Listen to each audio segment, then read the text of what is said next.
Good morning students. Welcome to RDS group of school. This is your Hindi video. This video is for class 6th.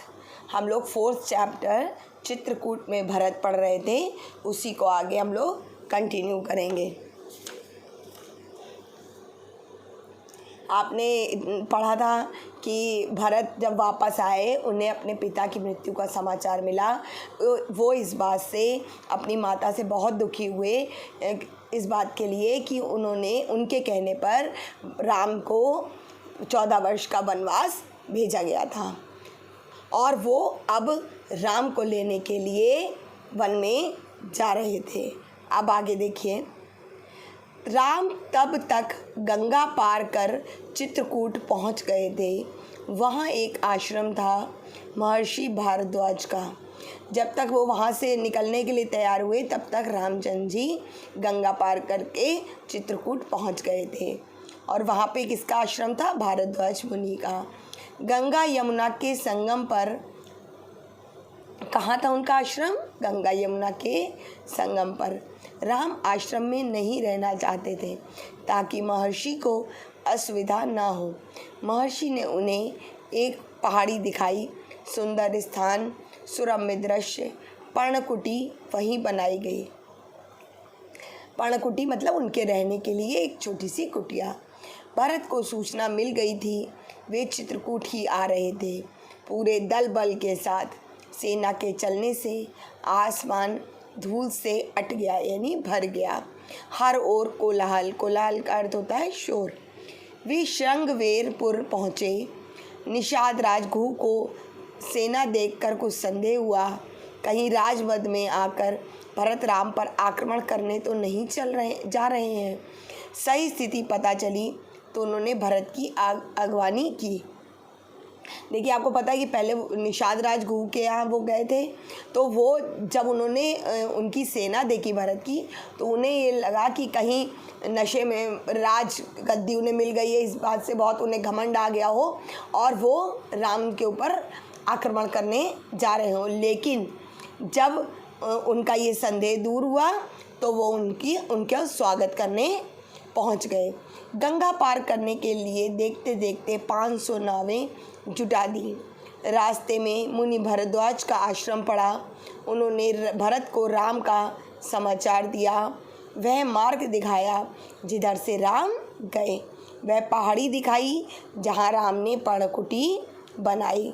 Ayodhya वासियों ने रात आश्रम में ही बिताई, इस संतोष के साथ कि राम अब दूर नहीं है। आगे जंगल घना था। सेना चली तो वन में खलबली मच गई। जानवर इधर उधर भागने लगे।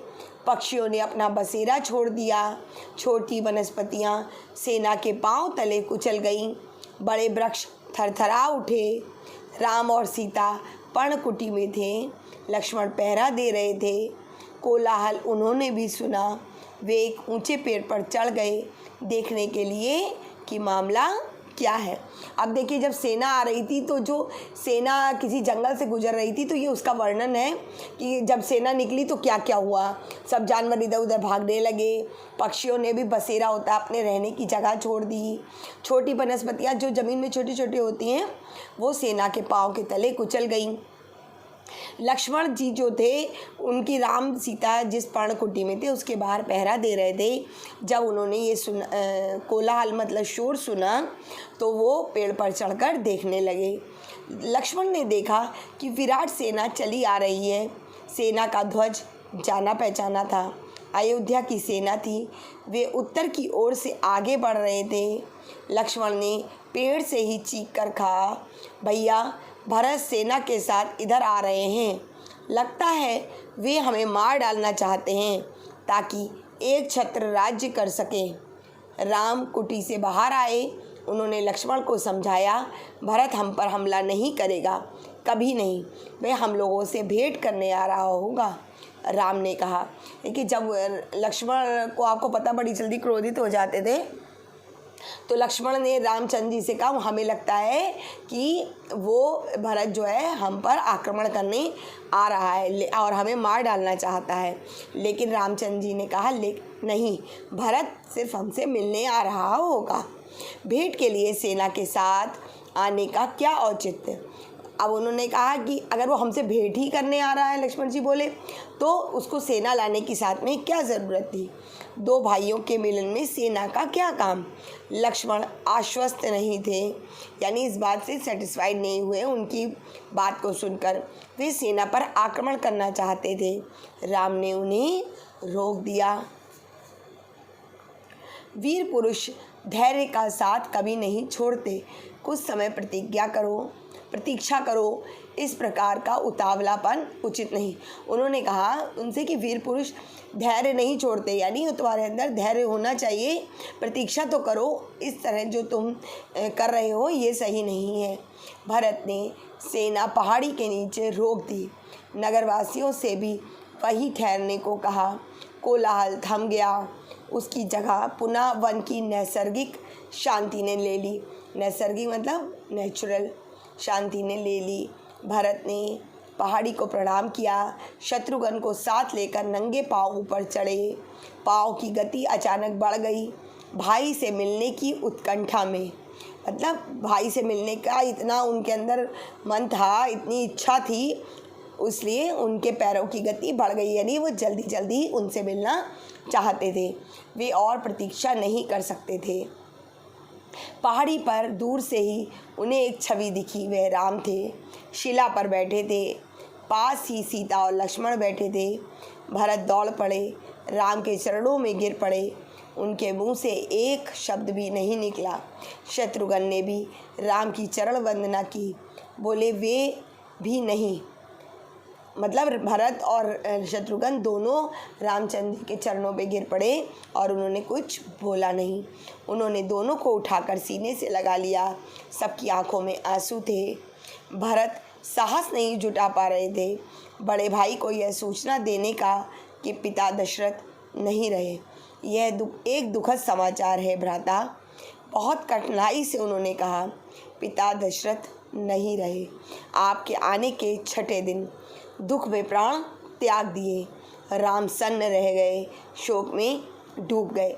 अब जब भरत उनके पास आए, उनके अंदर इतना साहस नहीं था कि रामचंद्र जी को ये बात बता सकते कि पिताजी का देहांत हो गया है, मगर उन्होंने बहुत हिम्मत करके उनको ये समाचार दिया। राम को पता चला कि भरत के साथ केवल सेना नहीं आई, नगरवासी आए हैं, गुरुजन हैं, माता है, कैकेयी भी। राम लक्ष्मण पहाड़ी से उतरकर उनसे भेंट करने आए, सबसे स्नेह से मिले। सीता को तपस्विनी वेश में देखकर माताएं दुखी हुईं। राम ने कैकेयी को प्रणाम किया सहज भाव से। कैकेयी मन ही मन पछता रही थी। अब रामचंद्र जी के जो थे, जब नीचे उतर के आए, उन्होंने सभी माताओं को प्रणाम किया, कैकेयी को भी। अब जब बिल्कुल नॉर्मल सहज भाव से, बिल्कुल कोई उनके अंदर कोई भावना नहीं थी, तो उन कैकेयी इस बात से मन ही मन इस बात को लेकर पछता रही थी कि उसने ऐसा क्यों किया। अगले दिन भरत ने राम से राजग्रहण का आग्रह किया, समझाया, विनती की कि अयोध्या लौट चले। राम इसके लिए तैयार नहीं हुए। पिता की आज्ञा का पालन अनिवार्य है। पिता की मृत्यु के बाद मैं उनका वचन नहीं तोड़ सकता। भरत को राजकाज समझाया, कहा कि अब तुम ही गद्दी संभालो, यह पिता की आज्ञा है। राम भरत संवाद के समय मृत मंत्री और सभासद वहाँ उपस्थित थे, मुनि वशिष्ठ भी। जब राम और भरत के बीच में ये संवाद हो रहा था, आपस में बात कर रहे थे कि रामचंद्र जी ने भरत से कहा कि अब राजगद्दी तुम ही संभालो, लेकिन भरत उनको वापस चलने के लिए, राजगद्दी संभालने के लिए कह रहे थे। लेकिन रामचंद्र जी ने क्या कहा कि मुझे अपने पिता के वचन का पालन करना है। और जब ये सब संवाद हो रहे थे तो वशिष्ठ मुनि भी वहाँ पर थे। भरत बार बार राम से लौटने का आग्रह करते रहे। राम हर बार पूरी विनम्रता और दृढ़ता के साथ इसे अस्वीकार करते रहे। महर्षि वशिष्ठ ने कहा, राम, रघुकुल की परंपरा में राजा ज्येष्ठ पुत्र ही होता है। तुम्हें अयोध्या लौटकर अपना दायित्व निभाना चाहिए, इसी में कुल का मान है। यानी उन वशिष्ठ ने भी आग्रह किया कि ये हमारी परंपरा है रघुकुल की कि बड़ा पुत्र ही, ज्येष्ठ का मतलब बड़ा पुत्र ही वहाँ राजा बनता है। तुम्हें अपने कर्तव्य का निर्वाह करना चाहिए। राम ने बहुत संयत स्वर में कहा, चाहे चंद्रमा अपनी चमक छोड़ दे, सूर्य पानी की तरह ठंडा हो जाए, हिमालय शीतल ना रहे, समुद्र की मर्यादा भंग हो जाए, परंतु मैं पिता की आज्ञा से विरत नहीं हो सकता। विरत मतलब अलग नहीं हो सकता। मैं पिता की आज्ञा का पालन करूँगा। मैं उन्हीं की आज्ञा से बनाया हूँ, उन्हीं की आज्ञा से भरत को राजगद्दी संभालनी चाहिए। राम किसी तरह लौटने को तैयार नहीं हुए। भरत के चेहरे पर निराशा के भाव थे, वे विफल हो गए थे राम को मनाने में, यानी उनकी सारी कोशिशें व्यर्थ हो गई थी। आप नहीं लौटेंगे तो मैं भी खाली हाथ नहीं जाऊंगा। आप मुझे अपनी खड़ाऊ दे दें, मैं 14 वर्ष उसी की आज्ञा से राजकाज चलाऊंगा। भरत का यह आग्रह राम ने स्वीकार कर लिया, अपनी खड़ाऊ दे दी। खड़ाऊ का होता है जो पैरों में पादुकाएं पहनी जाती हैं।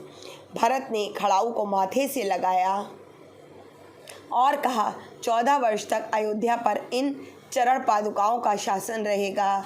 सबको प्रणाम कर राम ने उन्हें चित्रकूट से विदा किया। राम की चरण पादुकाओं को एक सुसज्जित हाथी पर रखा गया। प्रतिहारी उस पर चवर डुलाते रहे। नहीं, वो आपने देखा होगा, चवर होता है जो पंखे जैसे हवा की जाती है वैसे। अयोध्या पहुंचकर भरत ने पादुका पूजन किया। कहा, ये पादुकाएं राम की धरोहर हैं, मैं इनकी रक्षा करूंगा, इनकी गरिमा को आँच नहीं आने दूंगा। भरत अयोध्या में कभी नहीं रुके। तपस्वी के वस्त्र पहने और नंदीग्राम चले गए। जाते समय उन्होंने कहा, मेरी अब केवल एक इच्छा है, इन पादुकाओं को उन चरणों में देखूं जहां इन्हें होना चाहिए। मैं राम के लौटने की प्रतीक्षा करूंगा 14 वर्ष। Now this chapter is completed. Have a good day.